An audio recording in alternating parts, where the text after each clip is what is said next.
निवडणूक झाल्यावर 45 दिवसात सर्व फुटेज नष्ट होणार. केंद्रीय निवडणूक आयोगाचा मोठा निर्णय. फुटेजचा गैरवापर करून चुकीची माहिती पसरवल्याची आयोगाला शंका. केंद्रीय निवडणूक आयोगाकडून नियमात मोठा बदल.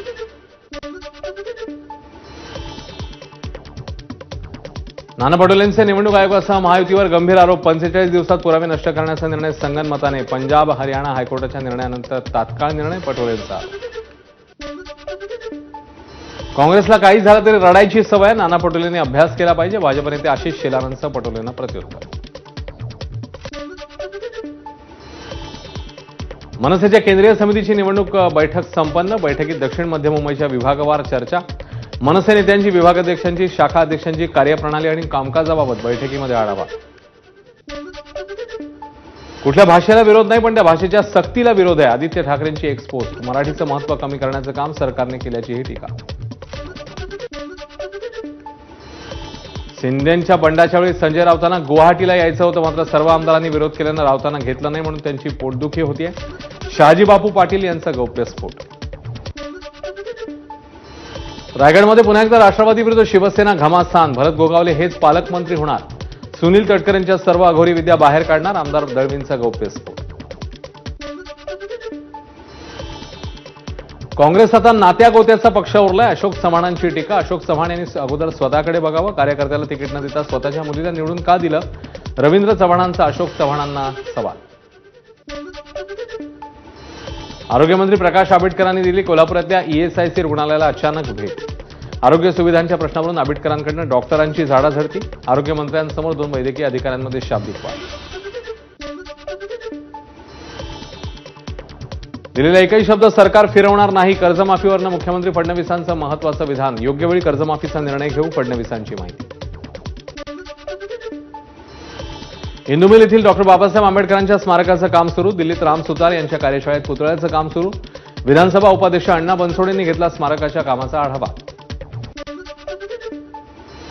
रेल्वेच्या निवृत्त कर्मचाऱ्यांसाठी खुशखबर. निवृत्त झालेल्या कर्मचाऱ्यांना रेल्वे पुन्हा नोकरीवर घेणार. 65 वर्षांच्या आत वय असलेल्या निवृत्तांना संधी. रेल्वे बोर्डाकडून भरती संदर्भातलं नवं परिपत्रक जारी.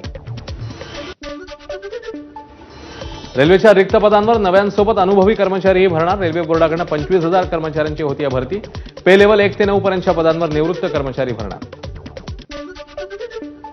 राज्यातील अभियांत्रिकी कॅप प्रवेशात नवे बदल जाहीर. यंदा कॅप प्रवेश प्रक्रियेत 4 फेऱ्या असणार. पहिल्या फेरीत पहिला पर्याय बंधनकारक, तर पुढच्या फेऱ्यांमध्ये अधिक पर्यायांची मुभा असेल. नव्याने पॅन क्रमांक मिळवण्यासाठी अर्ज करणार असाल तर आधार क्रमांक असणं गरजेचं. केंद्रीय प्रत्यक्ष कर मंडळाचा निर्णय. 1 जुलैपासून करण्यात येणार अंमलबजावणी. राज्यामध्ये 2019 पूर्वीच्या वाहनांसाठी HSRP लावण्यासाठी 15 ऑगस्टपर्यंत मुदतवाढ. शेवटची मुदतवाढ असून यानंतर वायुवेग पथकामार्फत दंडात्मक कारवाई होणार असल्याची आरटीओची माहिती. लोकल ट्रेन बंद पडून दररोज 10 लोक मरतात, हे चिंताजनक. मुंबई उच्च न्यायालयाने घेतला रेल्वेचा समाचार. लोकल ट्रेनला लवकरात लवकर स्वयंचलित दरवाजे बसवण्याची सूचना. पुण्यामध्ये संत ज्ञानेश्वर महाराजांच्या पालखीचं दर्शन घ्यायला भाविकांची रीघ. पुणेकरांच्या दर्शनासाठी नाना पेठेतील विठ्ठल मंदिरात पालखीचा मुक्काम. पुण्यातल्या निवडुंगा विठ्ठल मंदिरामध्ये संत तुकाराम महाराजांच्या पालखीचं दर्शन घ्यायला मोठी गर्दी. निवडुंगा विठोबा मंदिरात तुकोबांच्या पालखीचा मुक्काम. श्रीमंत दगडूशेठ हलवाई गणपतीच्या दर्शनासाठी वारकऱ्यांची रीघ. पुण्यामध्ये 2 दिवसाच्या मुक्कामासाठी वारकरी पोहोचले. त्यावेळी बाप्पाच्या दर्शनाकरताही वारकऱ्यांची गर्दी. कर्जबाजारीपणामुळे आत्महत्या केलेल्या शेतकऱ्यांची मुलं वारीत सहभागी. आत्महत्या करू नका, शेतकऱ्यांच्या मुलांचं आवाहन. पुण्यामध्ये मुस्लिम वारकरी करतोय वारकऱ्यांची सेवा. हैदराबादेत स्थायिक असलेल्या अब्दुल रजाकडून गेल्या 30 वर्षांपासून वारकऱ्यांची सेवा. आषाढी सोहळ्याच्या पार्श्वभूमीवर पंढरपुरात उद्या महासफाई अभियान राबवलं जाणार. पालकमंत्री जयकुमार गोरे, जिल्हाधिकारी आणि नागरिक हातात झाडू घेऊन स्वच्छतेमध्ये सहभागी होणार. गहिनीनाथ गडाची पालखी 25 जूनला पंढरपूरकडे रवाना होणार. बनवेवाडी घाटातली दरड कोसळली असून झाडाझुडूप रस्त्यावर आल्यानं मार्ग खडतर झालाय. त्यामुळे पालखी मार्गाचा प्रश्न मार्गी लावण्यासाठी वारकऱ्यांचं मुख्यमंत्र्यांना साकडं. आळंदी संस्थानचे प्रमुख निरंजन नाथ यांची पोलिसांसह माध्यमांवर मुजोरी. आळंदी संस्थानच्या सेवेकऱ्यांकडून चुकीची वागणूक. पुण्याच्या भवानी पेठेत पालखी दाखल झाल्यानंतरचा प्रकार. निरंजन नाथ यांनी माध्यमांवर संताप व्यक्त केला. पुण्यामध्ये अनेक पालख्या मुक्कामी असल्यानं शनिवारवाडा लाल महाल बघण्यासाठी वारकऱ्यांची गर्दी. पावसाने विश्रांती घेतल्यानं वारकऱ्यांकडून शहरातल्या प्रेक्षणीय स्थळांना भेट. राज्य परिवहन महामंडळाच्या शिवाई बसमध्ये दिव्यांगांच्या सवलत प्रवासाला ब्रेक. दिव्यांगांसाठी राखीव सीट, मात्र तिकीट मशीनमधून दिव्यांगांच्या सवलतीचं तिकीट निघत नसल्यानं अडचण. कोल्हापुरात पंचगंगा नदीची पाणी पातळी 28 फुटांवर. राधानगरी धरणातून विसर्ग सुरू असल्यानं पंचगंगा नदी पाणी पातळीत वाढ. जिल्ह्यातील वीज बंधारे पूर्ण पाण्याखाली, त्यामुळे पर्यायी मार्गाने वाहतूक सुरू. 2 दिवस कोसळलेल्या मुसळधार पावसामुळे रायगड जिल्ह्यातले धबधबे प्रवाहित. महाडमधील केंबुर्ली, मांडलेत, सुधागड तालुक्यातील विठ्ठलवाडी धबधबा पर्यटकांसाठी खुला.